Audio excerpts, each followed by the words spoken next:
Welcome to Uploading, the podcast where we take you behind the wheel with the world's best creators, marketers, and professionals who have cracked the code on how to profit through content. You'll learn the ins and outs of content strategy, creation, production, distribution, growth, platforms, tools, and more. If you haven't already, be sure to join Cast Magic, the all-in-one content workspace for professionals. We'll be sending out tips from our shows in our weekly newsletter, and we've also got a Slack community of over 1,000 creators, so make sure to drop in and say hello. And now, get ready for the show. What is going on, Uploading? Today, I'm excited for this podcast interview. I'm excited to have you on, Tommy Magill. So I want to give a little bit of background for context on Tommy. And so Tommy has been working with paid ads since 2016. He co-founded a startup studio called the Gexa, focusing on launching and growing e-learning brands profitably. And so the portfolio, I believe, held about 11 brands with just about 100 million in ARR pace.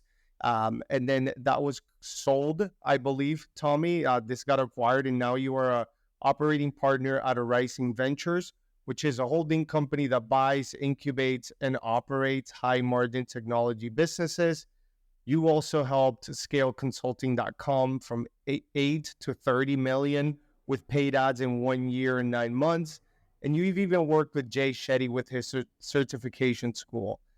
So there's a lot of ground to cover here. You've been in the course space, paid ads, studio world.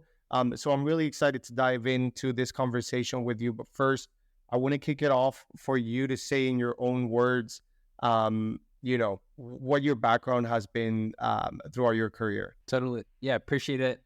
Claude, Blaine, Ramon, this is super awesome. Quick background about myself. Just started out as like an affiliate marketer. For everybody that doesn't know what that is, essentially you find a brand that has an offer that works and you say, can I monetize that offer effectively? Will I make a little bit of money with every single sale? You can choose any channel. For me specifically, I worked at a larger agency called DMS, which IPO'd, I believe, 2 or 3 years ago.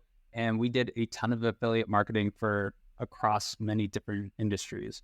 Found my way into courses because affiliate marketing keeps you sharp on just whatever marketing channel you chose, and we chose paid. And the course game sort of fell into my lap through connection. Worked at consulting.com for about 2 years, did PPC, then became the head of growth, which I'll talk about probably later, and then found the interesting playbook in unit economics that made sense for creator-led business. And so we started the Gexa as part performance marketing agency, part online publisher where we launched these e-learning courses. We ended up selling the online performance marketing agency, grew it to a little bit over 1 million in a little over a year. Those 11 brands that will do probably north of 100 million, I just couldn't grab the numbers.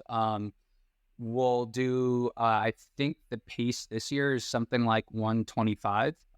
And what the big goal is north of that, north of 175 million. That's a little quick. And then now I'm with Rising Ventures. We buy cool software businesses that raised venture, couldn't hit their goal, and for some reason or another want to sell. So I'm here and I'm loving life. Yeah. So how do I want to take it all the way back to, how you mentioned that you ended up working consulting.com through network. Yeah. However, you and I have talked in the past. You also grew up in a really small town in PA called Sealings Grove.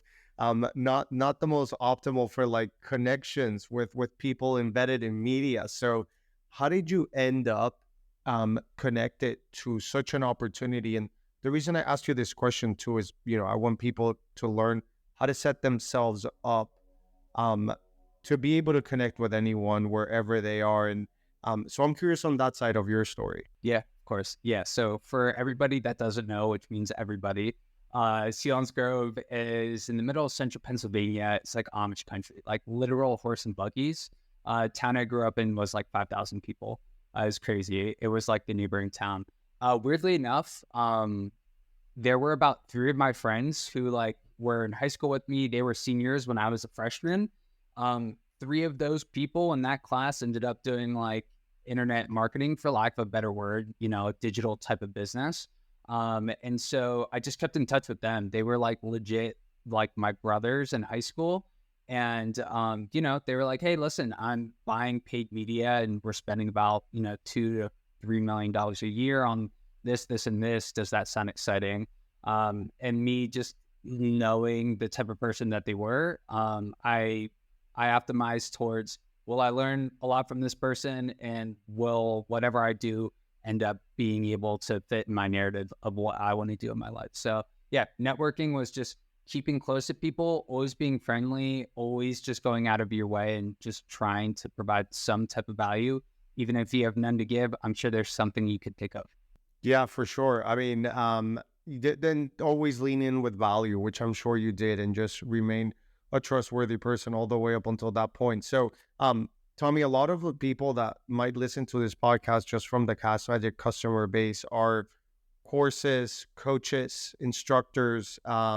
And so one of the ways to grow a course very rapidly is paid ads. Just the nature of the unit economics work really well, but this can also be really expensive to do if you do it wrong, if your offer isn't right, etc. What advice do you have for anyone who is thinking, I might want to try paid ads for my course? Yeah, of course. So I like to split it up into like 3 different categories. There's like there are 2 different types of creators, fundamentally, at least in my mind, the way I think about it. There's the lunch money crowd, and there's the I want to grow business crowd. So one's like, this is my full-time thing. Another person is, hey, I'm doing other cool things, but I want to monetize what I'm learning. I'm going to focus more so on the full-time creator when I'm talking about this, because it's been my experience more so than anything. And so when I'm looking at full-time creators, there are like sort of 3 products inside every single portfolio. There's like the low ticket product, which is everything underneath like $197, which we found was like a consideration window from a click was like less than like 4 or 5 days on average. There's the what's called mid ticket, which is like that $197 to about $2,000-ish, where the click to purchase like averages a little bit. I think it's 7 days is what we found for the average. And then for like high ticket, which is like anything 2,000 plus, we see like consideration windows of like 14 days on average. And so you just have to pick whatever products fit inside of your portfolio. Usually all 3 can like linearly get somebody from what they want to their desired state. And then just have to think about it from, can I operate at, maybe a 50% ROAS initially for like a low ticket thing?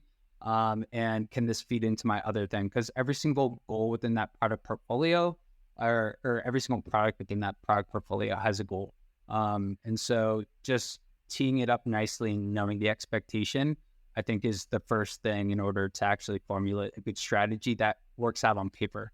Yeah, right. So that's the numbers side of things. And that's just the price element of it. There's so many more variables. And I remember one time we were talking and you mentioned out of hundreds of courses that we've tried to scale, only, I think you mentioned only 4 to 8 have gotten really big scale. Yeah. And so what are the dynamics of a good offer that make it allowed to scale? Like, not because it works in the beginning means that it has the power to scale. Is that right? Yep. Yeah, exactly. Yeah. So there's like, I call them the false starts with like the stuff that, maybe a creator has an audience. And so of course, when they launch, it's going to be like, oh, great, we're seeing whatever relative dollar amount compared to the following. So if they have 5,000 followers, maybe it's like a $10,000, $20,000 launch. That just scales up as you have more. But what we found to be like particularly good is like sort of the Hormozy model to a certain extent, but it's like, is my offer almost too good to be true? And so as an example, there's one of the brands in our portfolio talks about business credit and helping business owners acquire credit at a 0% interest rate for 12 months. We launched that, I believe it was like 3 years ago. And it was it sort of was mind-boggling. The main thing that we tried to instill on like people hopping on the phones with us was like, hey, listen, this is actually a thing. You can pay $5,000, and more than likely, if your business has been around and hit this revenue mark, you can get up to, 75 grand in 0% interest business credit for 12 months. And so that's an example of like, wow, that sounds way too crazy to be true, right? Or it's like, you have a number of different offers like that, but it's like, is it too good to be true is usually good, because then all you have to do from there is like tell people the actual story. And like the story and the narrative will help them understand that, yes, this is a real thing. And those types of products scale very fast, which is really nice. But also, I think they're more evergreen and built to last than some of the other types of offers. Can you show us the nuts and bolts of how you test an offer? Like, how do you know you gave it your best? How are you looking at creative? How many types of ads do you need to try? How many campaigns do you create? How do you know, okay, I know this offer just isn't set up and we've tried everything we could? Yeah. Oh man, that's tough. So what I would say is there's definitely a scientific way. The way I would break it down would be, we think about it from like, hey, let's allocate some number in cash to this project. So right from the get-go, we have, here's how much we're going to invest in it initially. Here's what we think the net loss is going to be within the first 1 month, 2 months, 3 months. We just put it inside of, a spreadsheet, make sure that the numbers look around right. From there, when we create the offer, there are as many as like 3 to 5 people just sitting around. We'll probably have a meeting for like 2 hours or so. And we'll talk about a lot of different offers we see in the market. Yeah, there's a really tactical way of how to do that, which not many people know. I'll just talk about it here. I think it's like this alone. I think this alone will provide a lot of value. If you go to a tool called SimilarWeb and you just put in the website Webinar Jam, and Webinar Jam, for everybody who doesn't know, it hosts a ton of webinars. And so if you put that into SimilarWeb and you look at the referring traffic, you can see it effectively, what are the best performing webinars right now or over the past 3 months. So you can literally see and just go through their funnel one by one and be like, okay, accounting is hot. Maybe it's like starting a home service business is hot. But you can see exactly how they position their offer and frame it from like end to end, which is amazing. So we would do that. We'd go through other funnels, we'd pick out things we like. And then we had this thing called like an anti-fragile statement, where it's like, this brand that we create is the only brand in the world that can do this like this. And that statement is like, should be like a 10 or 20 year statement where like no competitor can come in and immediately say, hey, listen, this is my USP now. This is what I'm selling. As an example, it'd be like if we launched a brand in creative financing and real estate, well, maybe our anti-fragile statement is we're the only creative financing real estate community that can connect 10,000 people immediately to get their first deal within 30 days. Wow, that's like pretty incredible that you can do that. And a community only can get so large, or the people in the community need to be that high value in order for that statement to be true. And when it rings true, the great thing is then like there is a quote unquote flywheel of like people talk about how easy it was and how engaging the community is and everything like that. And then we typically try about 5 to 15 ads initially, which is pretty solid. We pick like 4 or 5 themes. So each ad will be its own theme. And we just have frameworks that we've used time and time again in order to test those things. But again, like you just start backwards where like, if this one thing is true, then we are so uniquely positioned where everything else underneath it, if we can just show people strategically that our unique value proposition or our anti-fragile statement works so well, then all we need to do is convince them that this is actually a thing. And you can do that so many different ways, but then like, it's a matter of them believing it. And then when they do, then they purchase, which is great. And so definitely in online courses, number one thing is credibility and trust. Those are the two things that you need to get right whenever you do sell a course, just because there are, grifters out there or whatever you want to call them. And so, those two things, if you have those two things, you're already positioned in the top 10%. So what are some of the best, sorry, Blaine, if you want to go ahead, I just wanted to ask, what are some of the best ways in terms of advice for content creators to establish that trust and credibility? Is it playing the long game?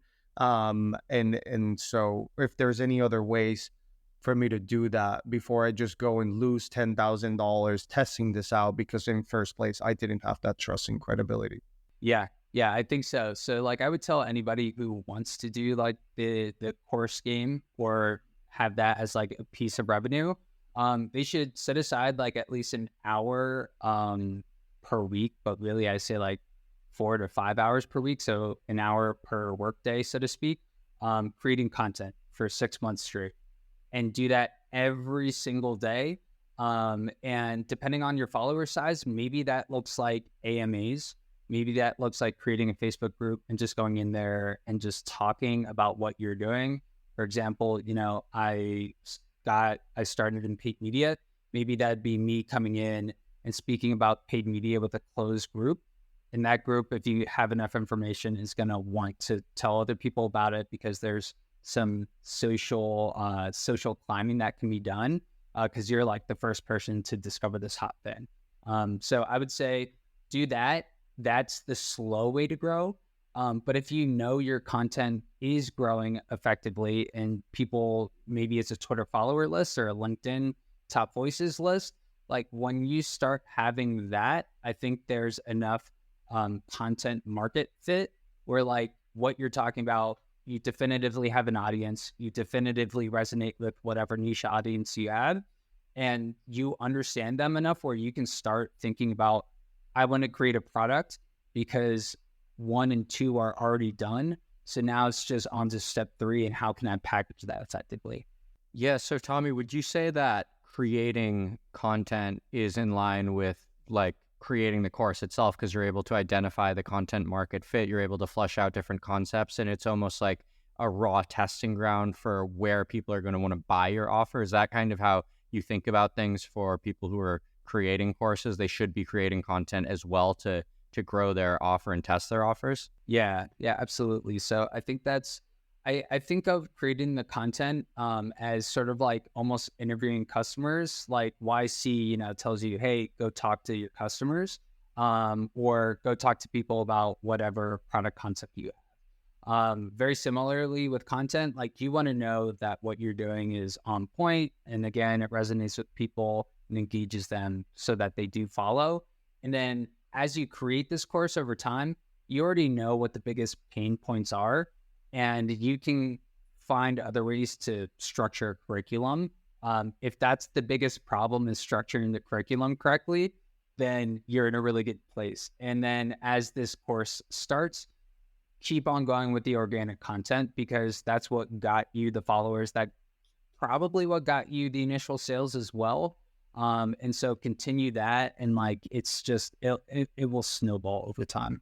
Ramon, it's kind of like how, one of the things we always hear for people who are like launching physical products brands is like create organic content, and then the organic content that performs really well, like on like Instagram Reels or something, you can use that and turn that into your paid content. It's like almost the same thing for a course instructor, where you're testing the concepts on organic social, you're seeing what sticks and what resonates, and then you're turning those into the value props and the curriculums and the different parts that you're covering in the course. So I really like that framework of thinking about things. Ramon, I think you were going to say something. Yeah, no, for sure. I mean, it's almost along those lines where, there's 2 ways of selling an offer. A, you create the offer, or B, these offers might already exist out there and you can just tap in and sell them.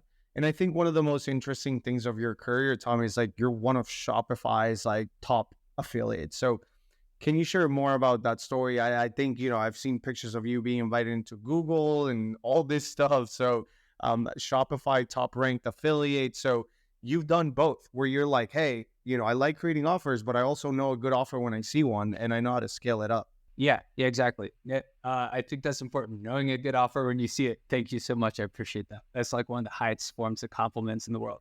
So For Shopify, yeah. I mean, like the thing is like for course, it's like for courses, it's always trust and price.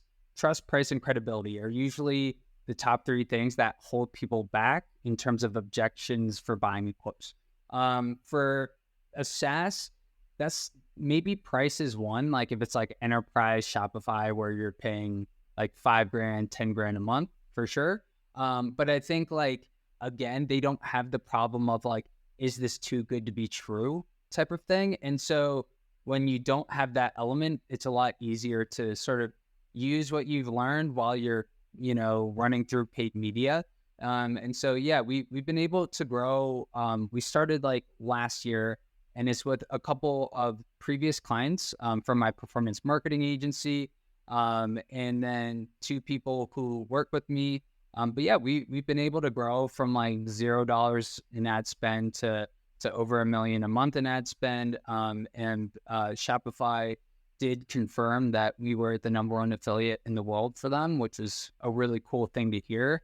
And it's all through sort of the guise of a course funnel that turns into a Shopify funnel, which is really interesting. I think like I never really thought about things through that lens of like, oh, cool, courses to Shopify.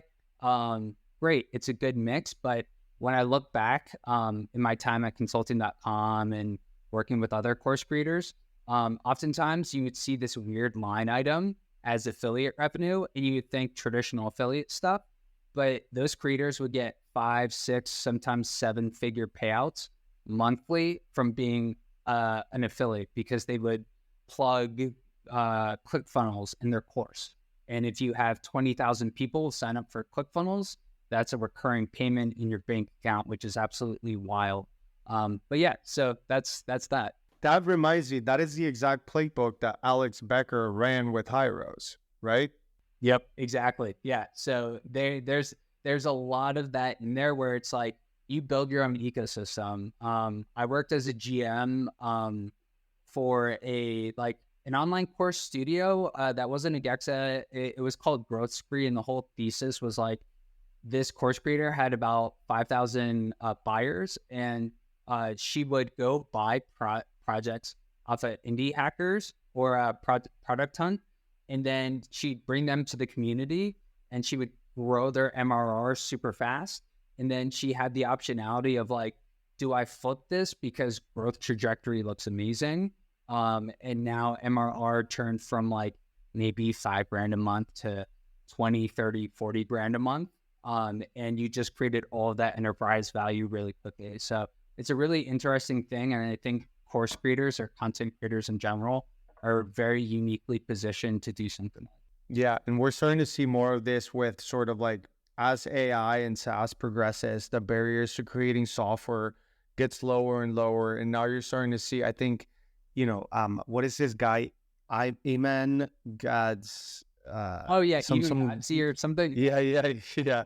Like he's starting to make SaaS products, and you're starting to see content creators make more and more SaaS products. But I want to take a step back to like your how you scaled. I remember that era of consulting.com and Sam Ovens. Like if it wasn't Ty Lopez in an ad, it was him. And so how did you scale that from 8 million to 30 million? What did that look like? What did the team look like? Yeah. Cool. Tell us about that. All, it was an absolute team effort. And like I definitively did help. Sam Ovens, I still say to people, is like the best copywriter I think I've come across. But now he's a SaaS founder, funnily enough. But yeah, so what that was is at a really high level, we did something where it's like we had consulting.com. Sam bought that domain, which in and of itself is like, wow, consulting.com has an air to it. Spent very much into the mid 6 figures for a domain like that, which is crazy. But that had some gravitas behind it, and it helped us rank for SEO, which is cool. But he took something very seriously that most people take as a joke. Courses oftentimes are an afterthought. He took it very seriously. He had a dialed in way of like, here's what the product suite looks like. And at the end of every single product, naturally, if somebody had success, they'd go to the next product. Success to the next product. And so that was amazing. He also did things that were sort of like atypical. He took like a month and a half to write a webinar. He locked himself in his like condo in New York City for I think 4 to 5 months while creating Consulting Accelerator 2.0. He wouldn't talk to absolutely anyone, which is hilarious. Like sometimes even his team, like very oftentimes not his team, which is funny. And then from the paid ad side, it was a combination of like the offer worked so well because Sam spent, 2 years doing it and worked legitimately 18-hour days per day, where he would just work until he literally like could not see a screen, and then he would go to sleep, wake back up, and it was just he and like 2 other people. So he knew what that business got to just by 3 people, and so he invested in consulting.com. The marketing team was 3 people, which is really cool. It's really small. And the things that really moved the needle forward for us was for specifically YouTube. It was like the we called it Operation Octopus, which is like people, a general person who likes business might like Warren Buffett. They might like Carl Icahn. They might like Jeff Bezos, depending on what function you're in. So maybe if it's finance, you're going towards Carl Icahn. If you're more general management business, Jeff Bezos. And so what we thought is people aligned with those people. We saw that content going viral a lot. So for every single hook that we started with an ad, we made sure to mention a fact about those people. And those ads, when we did that, like I think YouTube went from like $20,000 in spend per month to $650,000 in spend per month. And so we just found the right theme. And then we found through testing different frameworks, the right sort of like punches that go from hook to body, from body to how do you spin that into Consulting Accelerator. From that, how do you get people to think about a webinar where it's like sitting there for an hour, 45 minutes to like, here's the call to action. And so that was really cool. And so at some point, I think like for D2C brands, there's like inflection points with like seeding influencers and things like that. But for like online info, I think like you spend enough where people just see you. And we spent, north of, I think it was $12 million in a year with consulting.com. So people just saw us enough and saw consulting.com, and that's sort of how we became a brand.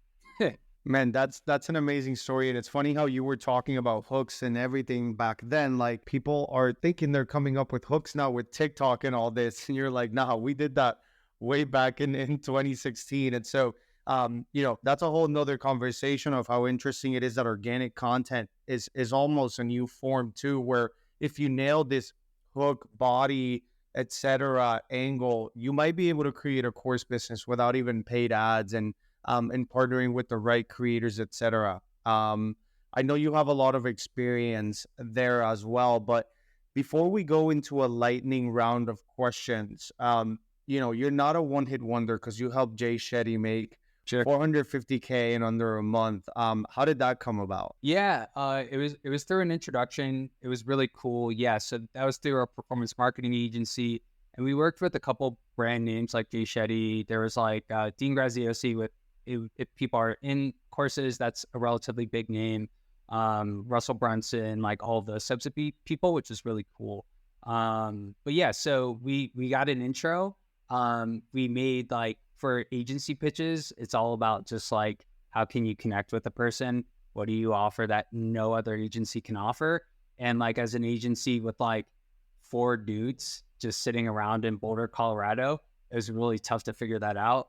But when we did, and they said yes, it was great. And like, I think the main takeaway from the Jay Shetty launch is like, when you have an audience, ads become like, probably, it's just so easy. Like the effort that you put in when somebody has an audience where you can start out with maybe tapping into your warm audience with ads, get some sort of like content market fit for the paid side.